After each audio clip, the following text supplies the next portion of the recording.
Maybe I should round up some men and take us a few prisoners to interrogate. Get out of my face.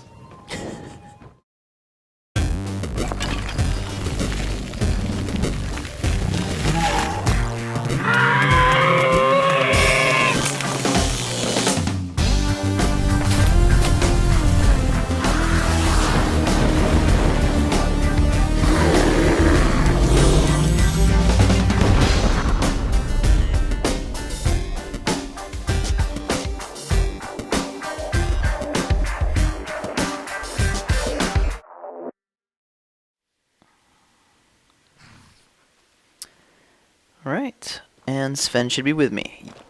Yes, he is. Good. Because I gave you that steel armor, Sven. You better be worth it.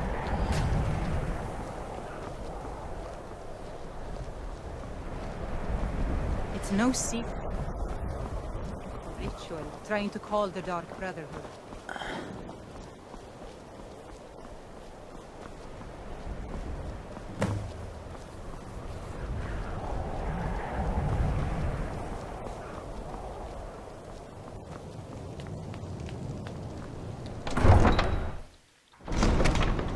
You come here where you're not wanted.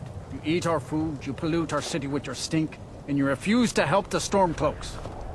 But we haven't taken a side because it's not our fight. Hey, maybe the reason these Greyskins don't help in the war is because they're Imperial spies. Imperial spies?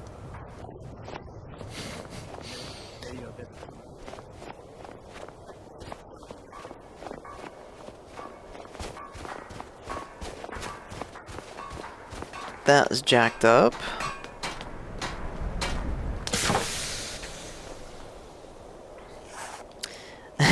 I was gonna help her out, and then I realized, you know what? I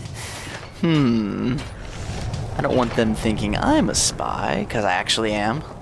Hey guys, what's going on? Everyone says Yorland Greymane is He's the leaving. best smith in It's Skyrim. 8 p.m. I plan to change a few minds about that. Need some metal hammer? Yeah, but that's okay. Alright, everybody's going to bed. So let's hit the inn. It's that kind of time of night. I think this is the inn. This guy's drunk outside of it, so yeah.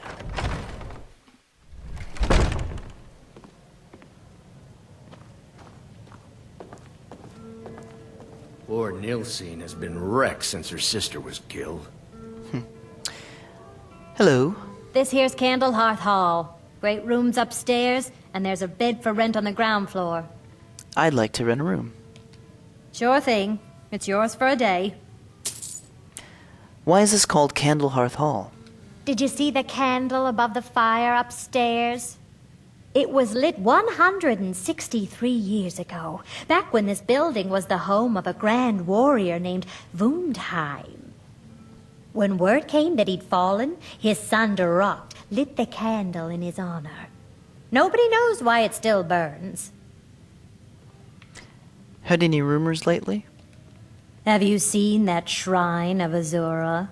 They say the Dark Elves built it after they fled from Morrowind. Sight to see.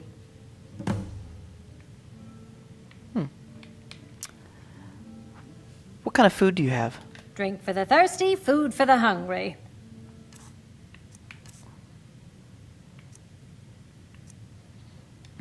Definitely bread, grilled chicken breast, and a mead.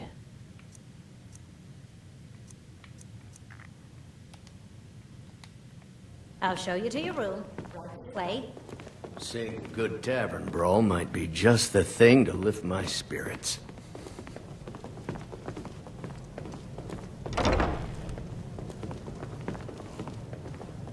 Let me know if there's anything else you need.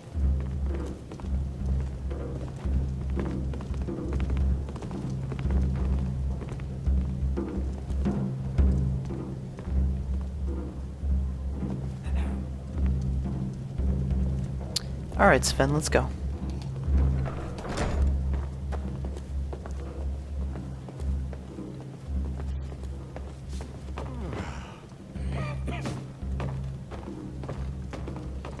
Hello. I lost my family years ago. Truth is, I don't really know what keeps me going. What kind of captain are you? Well, nothing. At least not anymore. Folk just call me that because of what I used to do. I was a sailor for many a year. I made my coin as a trader, and in time, I bought my own ship. When I retired here in Windhelm, most folk already knew me as Captain Lonelygale, and the name just stuck. What's there to do in the city? If you're looking to pass the time, you can give Calixto a few septims and gawk at whatever oddity he's come across lately. If you're in need of goods, there's a market. If it's a soft bed and a hot meal you're after, there's Candlehearth Hall. Thank you. Fair winds and calm seas. That's an old sailor's parting.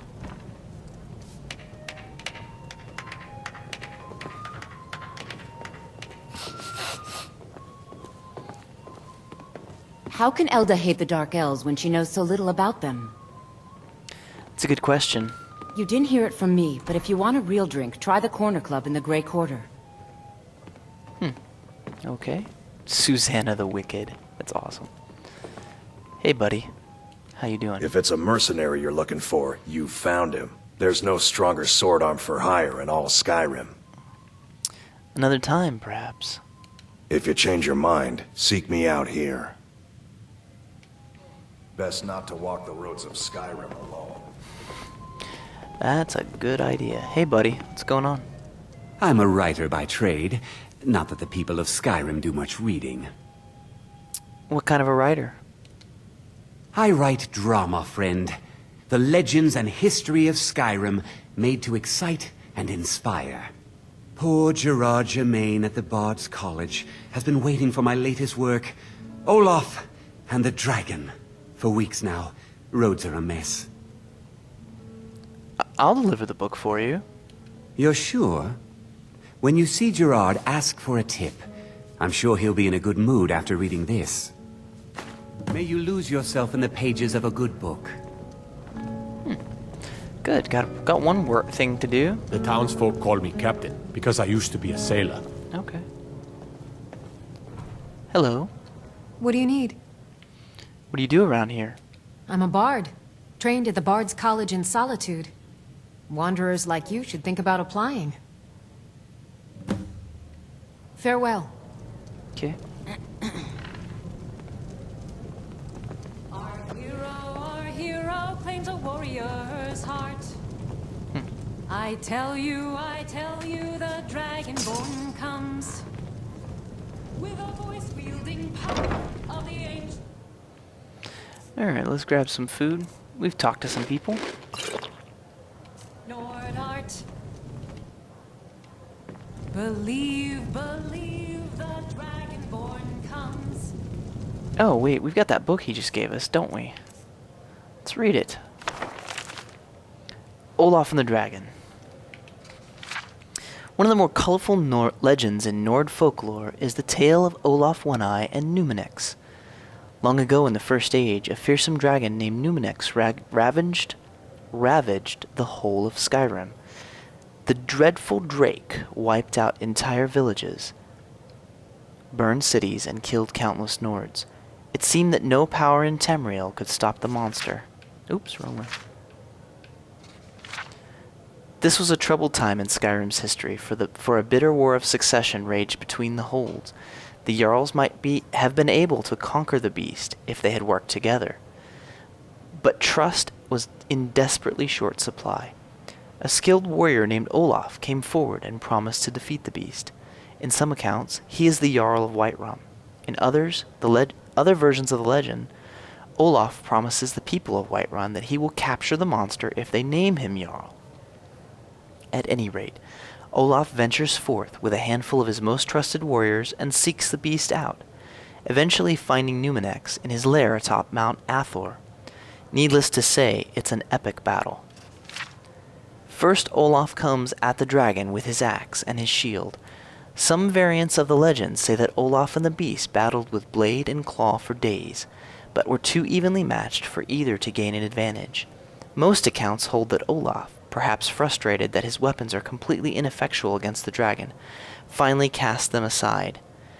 Giving voice to the rage that has been building within him, Olaf unleashes a terrible shout. Here again the stories diverge. Many accounts hold that Olaf did not realize he possessed the power of dragon speech, while others suggest that he had long possessed this gift but wished to test himself against the dragon in martial combat first. Virtually all variations of the legend, however, agree on what happened next. Using the awesome powers of the dragon language, Numinex and Olaf engage in an epic shouting duel atop Mount Aethor. So forceful are their words, they are said to shatter the stone and split the sky. Finally, Numinex collapses from a combination of injury and sheer exhaustion. Somehow, and this detail is conspicuously absent in virtually every account, Olaf manages to convey the dragon all the way back to the capital city of Whiterun.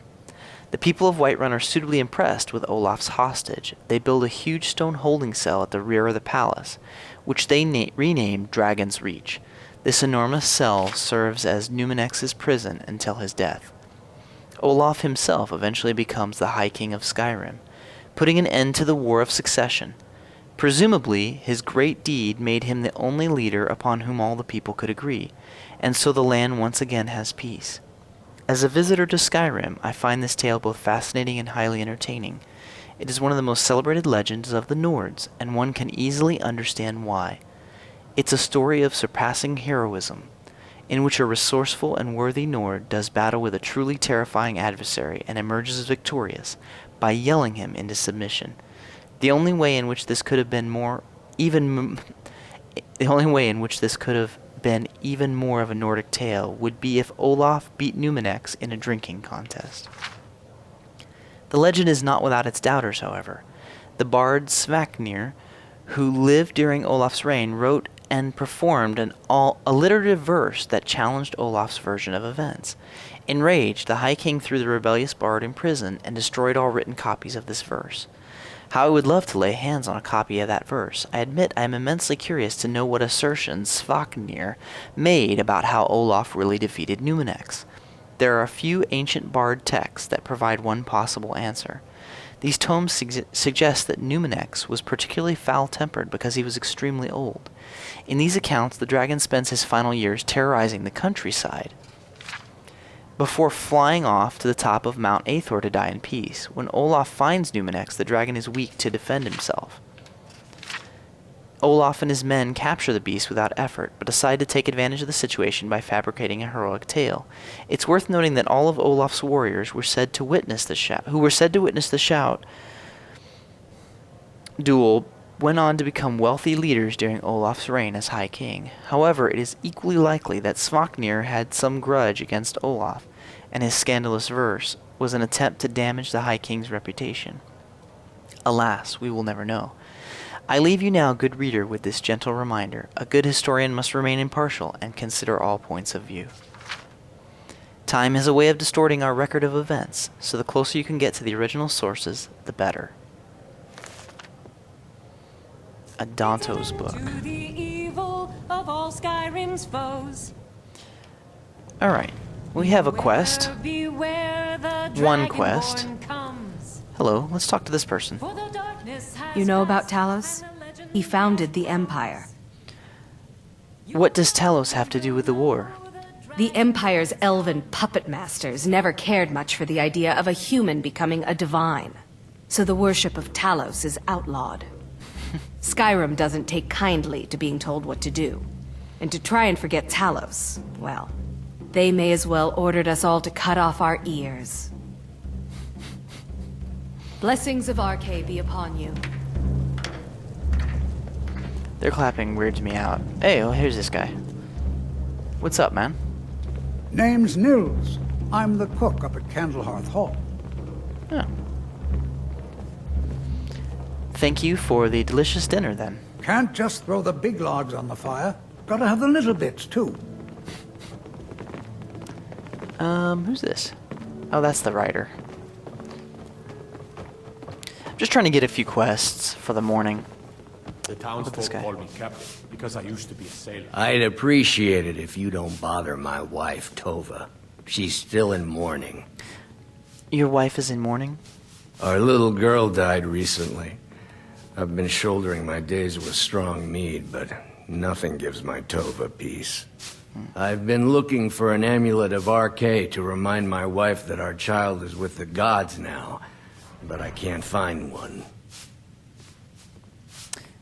If I find one, I'll bring it to you. Thank you. Okay. Please forgive my mood. I'm still coming to terms with my daughter's death. This is an ode to Skyrim's truest sons and daughters, the Stormcloaks. We pray to our youth, to the days come and gone, for the age of oppression is now nearly done. You coming in, Sven? Because I'm shutting the door. We'll drive out Okay. the empire from this land that we own. With our blood. Okay, we're going to sleep 8 hours.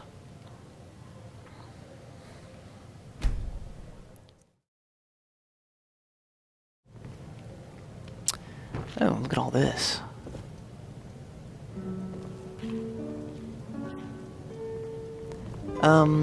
Yeah, we're not gonna be a thief. Because we're a spy, and so we can't draw that kind of attention to ourselves. Hello. You a dark elf lover? Get out of our city, you filthy piece of trash. You really think the Dark Elves are Imperial spies? Wouldn't surprise me. They've done nothing to help in the fight for Skyrim's freedom. Those Thalmor are elves too. I bet they're working together. Maybe I should round up some men and take us a few prisoners to interrogate. Get out of my face. I'm guessing if you're not a Nord that he completely freaks out at you. The townsfolk call me captain because I used to be a sailor. Got some fresh baked bread and good cheese if you're after a bite to eat. That sounds really good. Let's sate that appetite,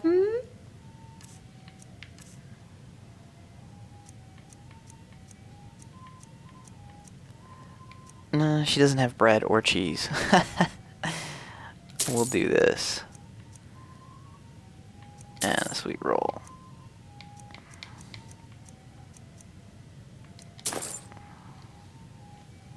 Enjoy your stay, and don't break nothing.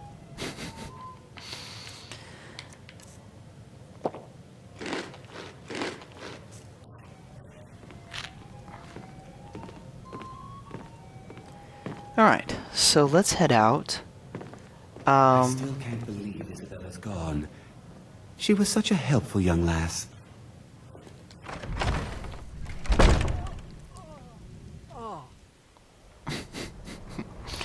Did you hear that, Sven?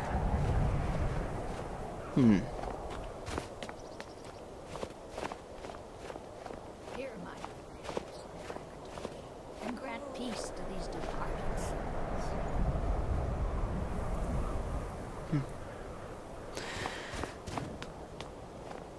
Let's hit the markets before we go. A do few anything septims else. for my supper is all I ask. You might watch. Spare a coin for a poor old woman, milady. Sure. Spare a coin. Oh, thank you. Divines bless your kind heart. The divine smile on a charitable soul. Are we early? We're early still. No one is open yet. I used to be an adventurer like you. Then I took an arrow in the knee. I ask only for a little charity. Ah, here we go. Perfect. Hey, friend. Everyone says Jorland Greymane is the best smith in Skyrim. I plan to change a few minds about that. Whether it's armor you need or a new blade. Hello. Come see me. Working in Windhelm is great. I get to see Ulfric up close. Do you like being a blacksmith? Smithing isn't the most exciting thing for me, but we all have to lend a hand as best we can. If a Stormcloak uses one of my swords to strike down an Imperial soldier, then I've done my part to free our land. Sounds like you really admire Ulfric. Every Nord should admire Ulfric. He fights for all of us. In fact, he's the reason I chose to learn the smithing trade. I want to make weapons and armor for the great Stormcloak army. A word of advice. Don't buy discounted armor. I'll keep that in mind. Yeah, those are steel. Alright, let's rock. We have a quest. We have a quest. Hey, buddy. Name's new. We have a quest to do, so we're gonna go on that quest. Find the journal. Right here, this one. Okay, so let's see where that's supposed to take us.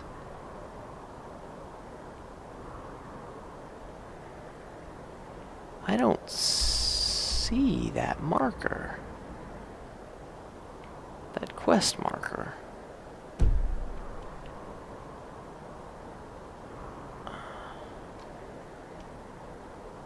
That's interesting.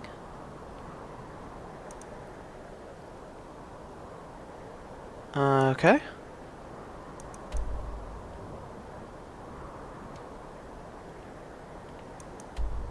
Okay, that's the current location. Let's see. Miscellaneous.